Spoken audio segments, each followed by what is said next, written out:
हाय पहला पहला प्यार हो गया दिल तेरे बिना लगदा नहीं.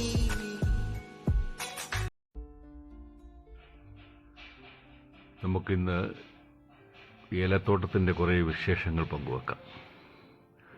ഇതിപ്പോൾ ഞാൻ ഏലപ്പാറയിലാണ് ഉള്ളത്. ഇപ്പോൾ ഏലത്തോട്ടത്തിൻ്റെ അകത്ത് പണിക്കാരുണ്ട്. പക്ഷേ ഇപ്പോൾ നമുക്ക് ഇതിൻ്റെ അകത്ത് നിന്നാൽ പണിക്കാരൊന്നും നമുക്ക് കാണാൻ പറ്റില്ല. വനം പോലെ ഇങ്ങനെ മൂടിക്കിടക്കുന്നതുകൊണ്ട് ഇതൊക്കെ ഏലത്തൈകൾ നട്ടിരിക്കുന്നതാണ്. ഇവിടെ ആരെയും പണിക്കാരെ ഒന്നും കാണുന്നില്ല. ഇതിൻ്റെ അകത്തേക്ക് പോയി നോക്കിയാൽ നോക്കാം, അതിൻ്റെ അകത്ത് പണിക്കാരുണ്ടെന്ന് തോന്നുന്നു. നല്ല സുന്ദരമായ പ്രദേശമാണ്.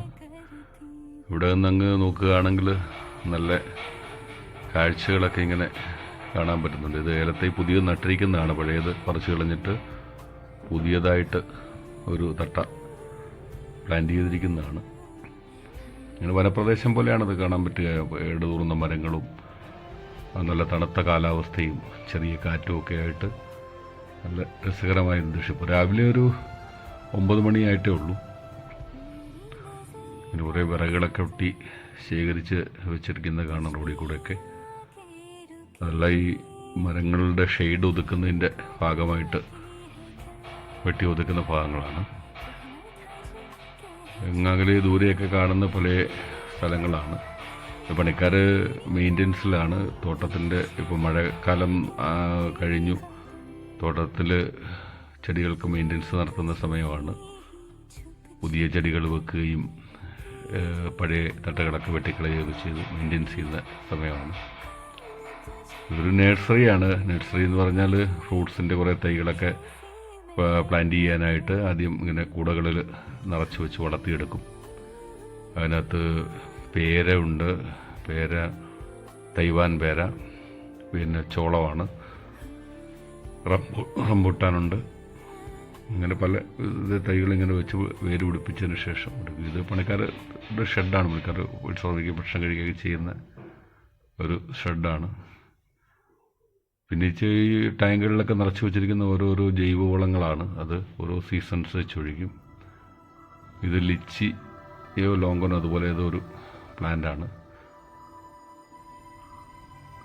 വിശാന്തമായൊരു അന്തരീക്ഷമാണ്. പണിക്കാരൊക്കെ കാടിൻ്റെ ഉള്ളിലാണ്. അതുകൊണ്ട് വെളിയിൽ നമുക്ക് കാണാൻ പറ്റില്ല. അവരുടെ അടുത്തേക്ക് പോയാൽ അവരെ കാണാൻ പറ്റുള്ളൂ.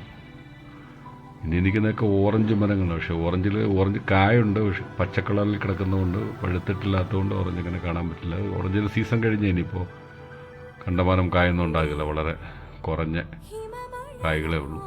ആകാശമൊക്കെ നല്ല നീലക്കളറിൽ നല്ല അങ്ങോട്ട് നോക്കിയാൽ നല്ല സൗന്ദര്യം. വെയിൽ കാര്യമായിട്ട് വന്നിട്ടില്ല. മഴ കഴിഞ്ഞ് വെയിൽ തുടങ്ങുന്ന ഒരു സമയമാണ്. ഇപ്പോൾ ചെറിയ തണുപ്പൊക്കെ ആയിട്ട് ഒരു AC ക്ലൈമറ്റാണ്. അതിൻ്റെ അകത്ത് നിൽക്കുമ്പോൾ വളരെ ഒരു സുഖകരമായൊരു കാലാവസ്ഥയാണ്. മൊത്തത്തിൽ കണ്ട ഒരു വനപ്രദേശം പോലെ അങ്ങ് ഫീൽ ചെയ്യും. മരത്തിന്, ഈ ഏലത്തിന് കണ്ടമാനം ഷെയ്ഡ് ആവശ്യമുള്ളതാണ്. ഒരു 50% വെയിലേക്കാൻ പാടുള്ളൂ, ബാക്കി പാടില്ല. അപ്പോൾ കാട് അങ്ങനെ മെയിൻറ്റെയിൻ ചെയ്ത് പോകുന്നതാണ്. അത് നിൽക്കുന്നത് റംബൂട്ടാനാണ്. റംബൂട്ടാൻ കായ്ച്ചു കിടക്കുന്ന ആശ. അത് വീഡിയോയിലൂടെ കാണുമ്പോൾ കാണാൻ പറ്റില്ല. റംബൂട്ടാനും ഓറഞ്ചും ഒക്കെ കുറച്ച് ഒക്കെ കായ്ച്ചിങ്ങനെ കിടപ്പുണ്ട്. ഓറഞ്ചിൻ്റെയൊക്കെ സീസൺ കഴിഞ്ഞു. ഇനിയിപ്പോൾ അടുത്ത സീസണിലേ പറ്റുള്ളൂ. ഇത് തേനീച്ചപ്പെട്ടിയാണ്. തേനീച്ച ശരിക്കും ഏലത്തോട്ടത്തിൽ ഉള്ളത് അത്യാവശ്യമുള്ളൊരു ഘടകമാണ്. അപ്പോൾ തേനീച്ച കുറവുള്ള സ്ഥലങ്ങളിലൊക്കെ ഇങ്ങനെ പെട്ടി വെച്ച് തേന വളർത്തും. അപ്പോൾ ഈച്ചയാണ് പരാഗണം നടത്തുക. അങ്ങനെ ഏലത്തിൻ്റെ ഒരു ഈൽഡിങ് കൂട്ടാനായിട്ട് 30% ഈൽഡിങ് വർദ്ധിപ്പിക്കാനായിട്ട് ഉപയോഗിക്കുന്ന ഒരു രീതിയാണത്. തേൻ കിട്ടും, തേൻ വള്ളിക്കാര്യമായിട്ട് കിട്ടുമല്ല. ഓറഞ്ച് ഇങ്ങനെ കായ്ച്ചു കിടക്കുന്ന കാണാം. ഇടയ്ക്കൊക്കെ പച്ചക്കളറിൽ ഇങ്ങനെ താന്ന് കിടക്കുന്ന വശങ്ങളിലൊക്കെ ഓറഞ്ച് കായ്ച്ചു കിടക്കുന്നു കാണാൻ പറ്റുന്നുണ്ട്. ഓറഞ്ച് നിറച്ച് കായ്ക്കുന്നതാണ്, ഫുള്ളായിട്ട് കായ്ക്കും. ഇപ്പോൾ സീസൺ കഴിഞ്ഞിട്ട് ഇടയ്ക്ക് 1-2 ഒക്കെ ഇടയ്ക്കുന്ന കായ്ക്കുന്ന ഭാഗങ്ങളാണ്. തേനീച്ചപ്പെട്ടി കുറേ ഉണ്ടാവും. കുറേ ഏത് തോട്ടത്തിൽ നോക്കിയാലും തേനീച്ച ഒരു കൃഷിയായിട്ട് തന്നെ കൊണ്ടുപോയാലേ പറ്റുള്ളൂ, അല്ലെങ്കിൽ ഏലത്തിന് ഈൽഡ് കുറയും. ഇതാണ് ഏലക്കായ കായ്ച്ചു കിടക്കുന്നത്. കുറേ പ്രാവശ്യം എടുത്ത് തീർന്നു പോയതാണ്.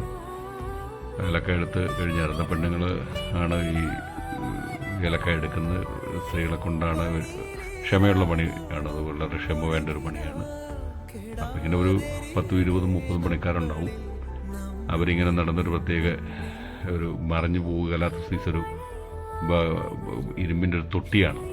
അതിൻ്റെ അകത്തേക്കാണ് അവർ ശേഖരിച്ചിരുന്നത്. വളരെ സൂക്ഷ്മ ആവശ്യമുള്ള ഒരു പണിയാണ്. അപ്പോൾ ഇങ്ങനെ ഇവരൊക്കെ നിന്ന് കാട്ടിപ്പണിതാൽ നമുക്ക് വെളിയിൽ നിന്ന് കാണാൻ പറ്റില്ല. അതുപോലെ അത് അടഞ്ഞു കിടക്കുകയാണ്. അതിൻ്റെ അടിയിൽ വളരെ വിശാലമായ സ്ഥലമാണ്, തെളിഞ്ഞു കിടക്കുന്ന സ്ഥലമാണ്. അതിൽ 1, 2 കായ് ഇപ്പം അങ്ങനെ അത് ശരമെന്ന് പറയാക്കുന്നത് പിടിച്ചിരിക്കുന്നത്. അതിൽ നിന്ന് മുഴുത്തതും പഴുത്തതും ഒക്കെ ആയിട്ടുള്ള ഒരു 10-20 കായ് എടുക്കുകയുള്ളൂ. ബാക്കി പിന്നെ അടുത്ത മാസം എടുക്കുകയുള്ളൂ. അത് നോക്കി പറിച്ചെടുക്കുക, പിഞ്ച് വരാതിരിക്കുക, അതൊക്കെ സൂക്ഷിച്ച് ചെയ്യേണ്ട പണികൾപ്പെട്ട പണിയാണ്. അപ്പോൾ അത് ഇങ്ങനെ ഓരോന്നോരോന്ന് നോക്കി അടത്തിയെടുക്കുകയാണ്. ആദ്യം ഉണ്ടായ കായകൾ അടത്തിയെടുക്കുന്നത്. മറ്റേ അടുത്ത കായ ഉണ്ടാകാനുള്ള പൂവും അതിൽ കാണുന്നുണ്ട്. ചുറ്റുമൊക്കെ ഏലം തന്നെയാണ്, നല്ലപോലെ കായ്ച്ചു കിടക്കുന്ന ഏലമാണ്. അത് നല്ല പരിപാലനം ആവശ്യമുള്ളതാണ്. പലവിധ അസുഖങ്ങൾ ഇതിനുണ്ടാവും. അഴുകൽ, തട്ടപ്പുഴു എന്ന് പറഞ്ഞാൽ ഇപ്പോൾ ഇനി ഈ സീസണിൽ ഇപ്പോൾ മഴ കഴിഞ്ഞാൽ ഉടനെ ഉണ്ടാകുന്ന ഒരു ഇതാണൊരു ശല്യമാണ്. അതിനൊക്കെ മരുന്നുകൾ മാറി 20 ദിവസം കൂടുമ്പം നിർബന്ധമായിട്ടും ഏലത്തോട്ടത്തിൽ മരുന്നടിച്ചുകൊണ്ടിരിക്കണം. ഇതൊക്കെ കുറേ പഴക്കമുള്ള ചെടികളാണ്.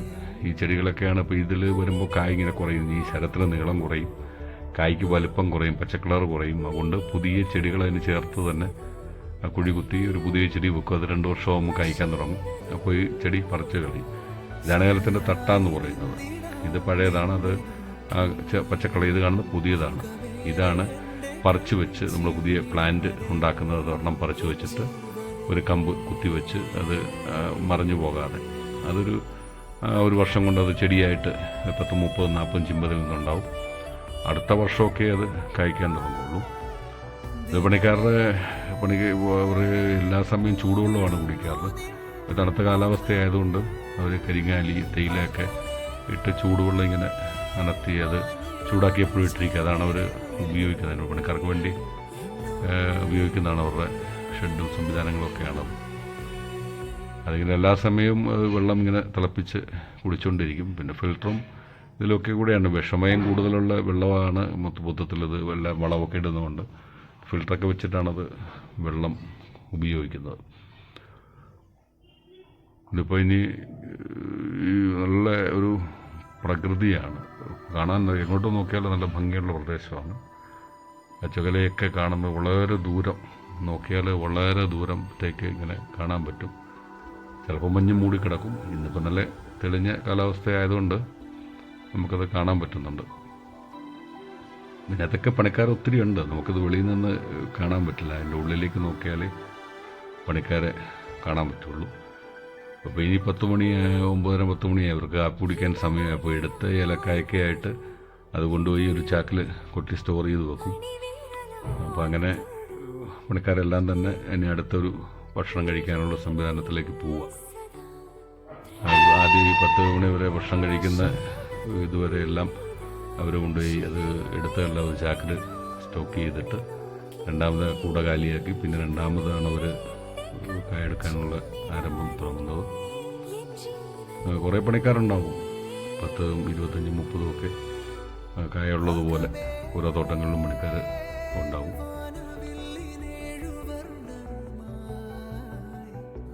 അതിൽ ഓരോ ഈ കളറ് അടിച്ച് ഈ പെട്ടി തൊട്ടിക്ക് ഓരോ കളർ അടിച്ചിരിക്കുന്നത് ഓരോ സെക്ഷനായിട്ട് അത് കാട്ടി വെച്ച് മറന്നുപോയാൽ കാണാനൊക്കെ ആയിട്ടാണ്.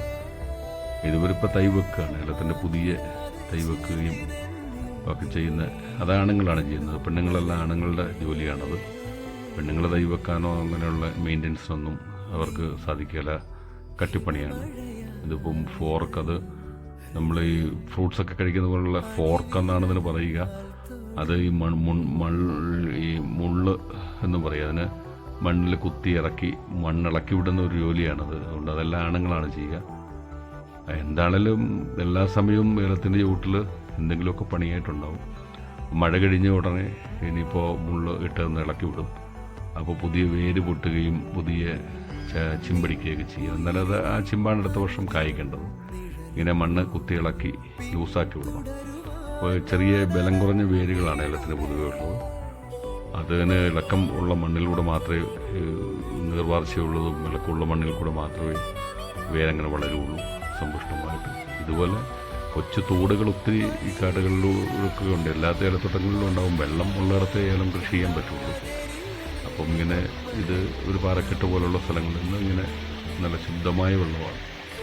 അത് കുളങ്ങളുമുണ്ട്, ഇങ്ങനെ ഇഷ്ടംപോലെ വെള്ളമുണ്ട്. ഇതിപ്പോൾ മഴ കഴിഞ്ഞ ഉടനെ കുറച്ച് സമൃദ്ധമായിട്ടുണ്ട്. അല്ലെങ്കിൽ താഴെ കുളങ്ങൾ ഉണ്ട്, അതിനകത്തു നിന്നൊക്കെയാണ് മരുന്നടിക്കാനും ഒക്കെ ആയിട്ട് ഉപയോഗിക്കുന്നത്. ഇതങ്ങ് താഴത്തേക്ക് പോയൊരു പുഴയിൽ ചെന്ന് ചേരും.